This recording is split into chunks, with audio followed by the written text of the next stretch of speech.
Hello बच्चों, let's see the question. The question is the boiling point of 0.2 molar KG inverse solution of x in water is greater than equimolar solution of y in water. Which of the following statement is true? So let's have a look on the key concept that we have to use in this question. So key concept जो हम use करेंगे question को solve करने में वो आएगा elevation in boiling point. सो जब भी कोई नॉन वॉलेटाइल सोल्यूट हम ऐड करते हैं किसी भी सॉल्वेंट में, तो इनिशियली सॉल्वेंट जब अकेला होता है तो उसका कुछ बॉइलिंग पॉइंट होता है. बट जैसे ही हम कोई सॉल्यूट डालते हैं तो वो क्या होता है, वो उसके जो है बॉइलिंग पॉइंट को इंक्रीज कर देता है, क्योंकि वो सरफेस पर आ जाता है और वेपर प्रेशर डिक्रीज होता है. तो यहाँ पे हमें दे रखा है एक एक्स है और एक दे रखा है वाई. तो इन दोनों को अलग अलग तरीके से ड्रॉ कर बना लेते हैं. एक एक्स दे रखा है, एक वाई. यहाँ पे क्या दे रखा है, इसकी बॉइलिंग पॉइंट, यहाँ पे एक्स की मोलैलिटी दे रखी है हमें, दैट इज 0.2 मोलर या फिर मोल पर केजी, दोनों बातें सेम होती हैं. ये इसकी मोलैलिटी दी हुई है. और क्या दिया हुआ है इसके बारे में, और इसको दे रखा है इक्विमोलल, मतलब इसकी भी मोलैलिटी क्या है, सेम है,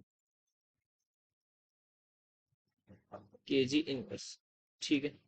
now what else is given कि यहाँ पे जो है boiling point of in water, दोनों वाटर में, इसका मतलब जो भी हमारे पास के बी की वैल्यू होगी वो उसके लिए, अगर मैं मान लू लेट कर लू बी के है, तो के बी फॉर इस, ये भी सेव होगा. वाई? बिकॉज सॉल्वेंट हमारा क्या है, वाटर है.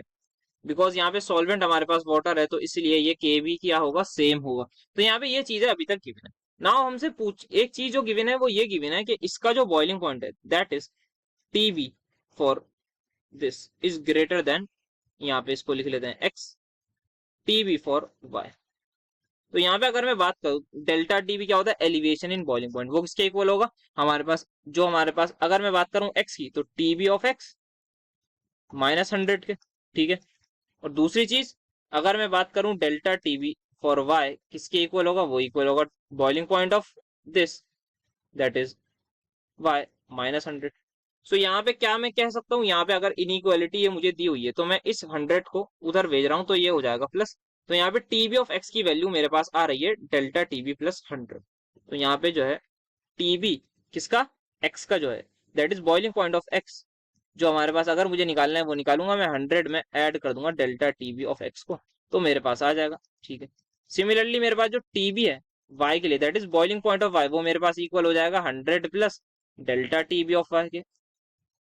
अब यहाँ पे मैं ये वैल्यूज अगर पुट करूं इस इनइक्वालिटी में, तो यहाँ पे मैं सिंपली लिख सकता हूँ 100 plus delta TB of X is greater than 100 plus delta TB of Y. तो यहाँ पे आप चाहे 100 को दोनों तरफ सब्ट्रैक्ट करना है सब्ट्रैक्ट कर लीजिए, या फिर दोनों तरफ से हम कैंसिल भी कर सकते हैं. तो यहाँ पे सिंपली पता लग रहा है जो डेल्टा टीबी है that is elevation in boiling point for x, वो ज्यादा है किससे, डेल्टा टीबी ऑफ वाई से. अब ऐसा क्यों है इसको समझना है. डेल्टा टीबी की वैल्यू क्या होती है, हमारे पास होती है मोलैलिटी इंटू के बी.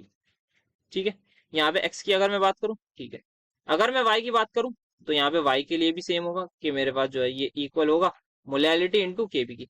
मोलैलिटी सेम है, के बी सेम है, तो हमारे पास एलिवेशन ये हमारे पास सेम होना चाहिए. बट यहाँ पे एक चीज हम भूल रहे हैं जिसको कहते हैं वेंट ऑफ फैक्टर. तो हो सकता है यहाँ पे कोई एसोसिएट हो रहा हो, कोई डिसोसिएट हो रहा हो.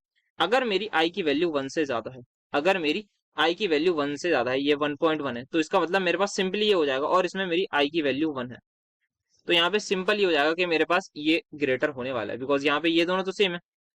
यहाँ पे आ जाएगा आई, मोलैलिटी दे रखी है 0.2 के, तो के हम ले लेते हैं एलिवेशन, ये इस कांस्टेंट को, अगर इसमें आई की वैल्यू 1 है तो 0.2 इंटू के, और के हमेशा एक पॉजिटिव नंबर होता है. तो यहाँ पे ये हमारे पास आ रहा है, तो इसका मतलब ये जो इसका आई है वो ज्यादा होना चाहिए 1 से. दैट मीन्स ये हमारे पास क्या हुआ होगा वाटर में, ये हुआ होगा डिसोशिएट. जैसे ये डिसोशिएट हुआ होगा तो यहाँ पे हमारे पास इसमें ये बन गया होगा एक हमारे पास इलेक्ट्रोलाइट, और ये हमारे पास होगा एक नॉन इलेक्ट्रोलाइट.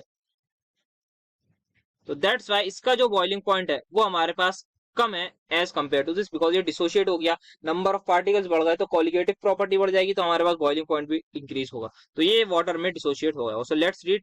यहाँ पे मॉलिक्यूलर मास नहीं, मॉलिक्यूलर मास को हम नहीं कह सकते बिकॉज मोलैलिटी गिवन है, तो कोई जरूरत नहीं है मॉलिक्यूलर मास के इंटरेक्शन की, तो मॉलिक्यूलर मास का कुछ भी रिलेशन नहीं आएगा.